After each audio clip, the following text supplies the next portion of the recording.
সংযুক্ত আরব আমিরাত গোল্ডেন ভিসাধারী প্রবাসীদের জন্য একগুচ্ছ বিশেষ ক্যান্সুলার সেবা চালুর ঘোষণা দিয়েছে। এর ফলে এখন থেকে বিদেশে যে কোনো জরুরি পরিস্থিতিতেও তারা রাষ্ট্রীয় সহায়তা পাবেন।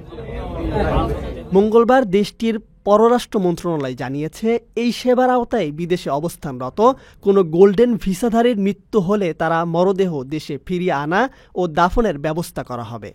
পাসপোর্ট হারালে বা ক্ষতিগ্রস্ত হলে দেশে ফেরার জন্য ইলেকট্রনিক রিটার্ন ডকুমেন্ট ইস্যু করা হবে। জরুরি মুহূর্তে ভিসাধারীরা ২৪ ঘন্টার হটলাইন ব্যবহার করে সরাসরি মন্ত্রণালয়ের সঙ্গে যোগাযোগ করতে পারবেন। ২০১৯ সালে চালু হওয়া এই গোল্ডেন ভিসা বিদেশি নাগরিকদের কোনো স্পন্সর ছাড়াই দেশটিতে দীর্ঘমেয়াদী বসবাস, কাজ ও পড়াশোনার সুযোগ দেয়।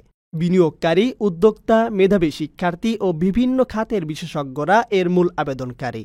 সম্প্রতি দুবাই, আবুধাবি এবং রাস আল খাইমা কর্তৃপক্ষ গেমার ও কন্টেন্ট ক্রিয়েটরদের মতো নতুন শ্রেণীতেও এই ভিসা দেওয়া শুরু করেছে। আপনার স্বপ্নগুলো আকাশ ছুবে প্রবাসীর হেলিকপ্টারের মাধ্যমে। বিয়ে, জন্মদিন অথবা যে কোনো বিশেষ প্রয়োজনে হেলিকপ্টার ভাড়া করতে যোগাযোগ করুন স্ক্রিনে দেয়া নাম্বারে। প্রবাসীর হেলিকপ্টার, নিরাপদ ও সাশ্রয়ী বাহনের বিশ্বস্ত নাম।